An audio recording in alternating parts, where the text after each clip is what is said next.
James 5:1. Go to now, ye rich men, weep and howl for your miseries that shall come upon you. Your riches are corrupted, and your garments are moth-eaten. Your gold and silver is cankered, and the rust of them shall be a witness against you, and shall eat your flesh as it were fire. Ye have heaped up treasures together for the last days. Behold, the hire of the laborers who have reaped down your fields, which is of you kept back by fraud, crieth, and the cries of them which have reaped are entered into the ears of the Lord of Sabaoth. Call halal Yahweh B'Hashem Awashai B'Hashem Rakah Kodash. Double honors unto the apostles, double honors unto the elder bishops, salutations to all my fellow laborers doing this work in truth and sincerity, risking their lives and their freedom to do so now more so than ever. To the scattered elect that are scattered around the four corners of the earth among the heathen nations that look like the heathen nations. And to the Akwath that are listening and learning, to you I say Shalom. This is your brother Malcolm from the branch of the Great Millstone here in Chicago, coming at you with another lesson. And this is one of those things where we're going to let Psalm 64, in fact, let's get it, and 8 play its course. Psalm 64:8. So they shall make their own tongue to fall upon themselves. All that see them shall flee away. All right. To a dollar-backed global system. Look, since the end of World War II, the dollar has been the safe place to go, and it's been backed up by a couple of things. It originally was backed up by gold, but President Nixon took us off the gold standard, so there's no hard asset backing up the dollar anymore for the last 50 years. But also it's been backed up by the strength and economic power of the United States and the fact that oil has always been traded in dollars. If that were to end, that would mean the end of the U.S. dollar. Look, there is a perfect storm happening right now, Will. The world's reserve currency, being that, having that status has been a real privilege, but we've abused the privilege by wholly reckless monetary and fiscal policies over many years, certainly over the last couple of years, which has really devalued the dollar. On top of that, now you do have this perfect storm of Biden's weakness, his war on American domestic energy production, the Ukraine war, and as you point out, because of all of these things, we've got America's enemies led by China forming a new economic bloc. And all it would take at this point now, because we're at this pivotal moment, Will, is for Saudi Arabia, who has indicated that they're open to this, to say, you know what, we're going to be open to considering other currencies to trade. Let's stop right there. This is Sirach, or the book of Ecclesiastes 10 and 8. She talked about unethical things. This is Ecclesiastes 10 and 8, and it reads, because of unrighteous dealings and injuries and riches got by deceit, the kingdom is translated from one people to another. So as a result of that, many of America's allies and former allies are seeking to do business elsewhere because aiding America always comes to their demise or to their hurt in their own financial dealings. Because why? They're told one thing and then another thing is done. They're getting false reports. And then something else, some other deal is made which hurts them. You know, they'll have a country per se participate in a sanction against a country that they've been doing business and trade with, which hurts their own economy.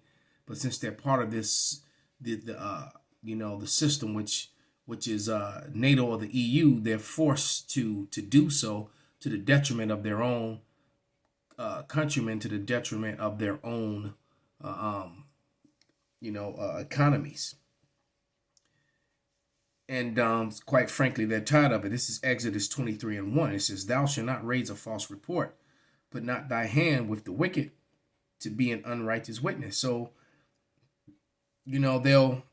America will give these false reports. And they team up with America when America is doing witnesses. And now, when America is giving a false witness, and now they're paying a price for it. Okay? They're paying a price for it, teaming up or getting with the wicked. All right? In oil. If that were to happen, there would be a complete implosion of the global economic system, but certainly the American economic system. And if that were to happen, you'd be looking at sky-high inflation, just raging Weimar Republic kind of inflation. If you think inflation is bad now, just wait. But more importantly, we would lose our economic dominance and we would lose our superpower status. And they did this to their own people. She's saying what we will lose, and they've pretty much lost it. That's happening now. Because Saudi Arabia is now joined on to America's enemies, full-blown 100% in it. They're actually a part of BRICS now. Okay? This is Sirach. And who did this to America? Well, they did it to their own people, Esau. The leadership. Because you got to remember, even when there's what I've learned, there's a new term for the chemtrails. The guy calls it the guy called it the death dumps. I may have to do a video on that. He calls it the death dumps. When they spray the death dumps, they're spraying it over their own people, their own women, their own children. This is Sirach 14:5, and it says, "He that is evil to himself, to whom will he be good? He shall not take pleasure in his goods." So he's not going to take pleasure in this. His own people are suffering and about to suffer more because America is facing a full-blown collapse. And they're going to try to launch this new thing, but it's going to fail. It's going to fail, and it's going to be, and matter of fact, they want the chaos. They're allowing this chaos to happen so that they can launch their new system, and then to be able to just completely be gods over you, because it's new systems. You won't be able to buy, sell, trade, move, or do anything without their knowing about it. And if you say or do anything that they don't like, they can control what you buy, sell, or trade. All right. Now, I used to work with Monica Crowley. Very smart.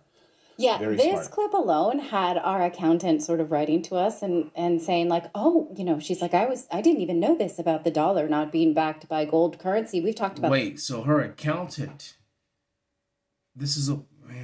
didn't know about the dollar not being backed.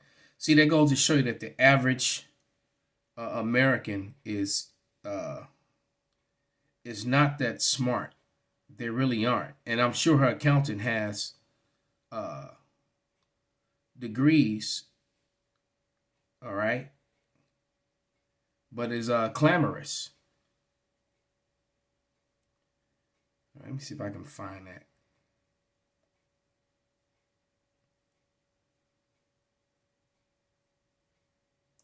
Scripture is that she is clamorous and knoweth. Hold on.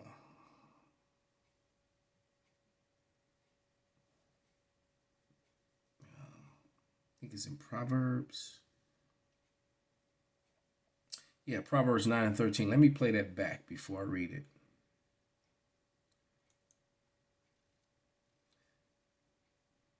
Status. Now, I used to work with Monica Crowley. Very smart. Yeah, Very this smart. clip alone had our accountant sort of writing to us and saying like, oh, she's like, I didn't even know this about the dollar not being backed by gold currency. We've talked about that before a lot. Proverbs 9:13. A foolish woman is clamorous. She is simple and she knoweth nothing. All right. So she got all these degrees, got to be an accountant dealing with money, but she didn't know that the dollar was backed by nothing.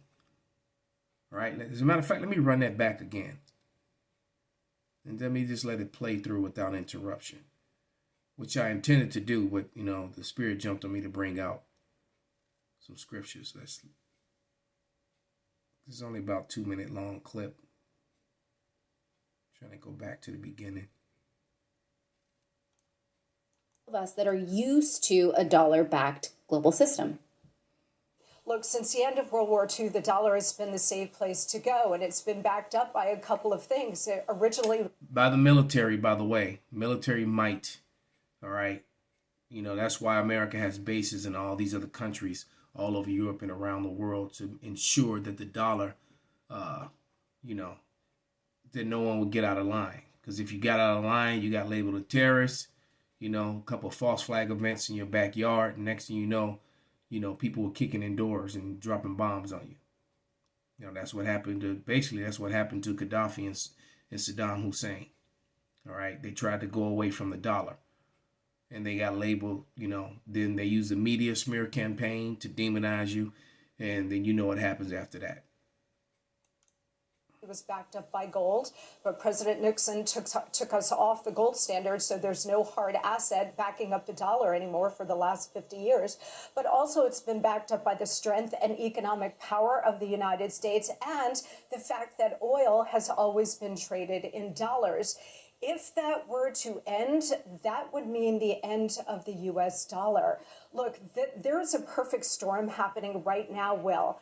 The world's reserve currency, being that, having that status has been a real privilege, but we've abused the privilege by wholly reckless monetary and fiscal policies over many years, certainly over the last couple of years, which has really devalued the dollar. On top of that, now you do have this perfect storm of Biden's weakness, his war on American domestic energy production, the Ukraine war, and as you point out, because of all of these things, we've got America's enemies led by China forming a new economic bloc. And all it would take at this point now, because we're at this pivotal moment, Will, is for Saudi Arabia, who has indicated that they're open to this, to say, you know what, we're going to be open to considering other currencies to trade in oil. And that has happened. So it's just a matter of time before there's chaos in the streets of America. If that were to happen, there would be a complete implosion of the global economic system, but certainly the American economic. And around the world, as she said, 2 Ezra 15 and 16 is going to hit everywhere because all these countries are connected to the dollar, which leads you to understand why the nation shall hate the whore and shoot fire on her. America being the whore. System. And if that were to happen, you'd be looking at sky-high inflation, just raging Weimar Republic kind of inflation. If you think inflation is bad now, just wait. She's right. But more importantly, we would lose our economic dominance and we would lose our superpower status. Now, I used to work with Monica Kelly. Very smart. Yeah, Very this smart. clip alone had our accountant sort of writing to us and saying like, oh, she's like, I didn't even know this about the dollar not being backed by gold currency. We've talked about that before a lot. But, this is a scary way that she's putting it, but I don't think that she is fear mongering. I actually like what she says here, that it's been a real privilege to have a hegemonic dollar, because how did we get there? I'll answer it. Through bloodshed, through rape, robbery, murder.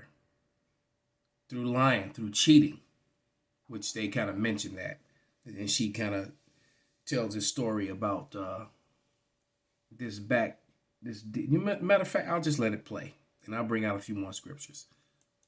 How did the world come to have the dollar as the underlying currency of most global transactions? Well, the answer is by cheating.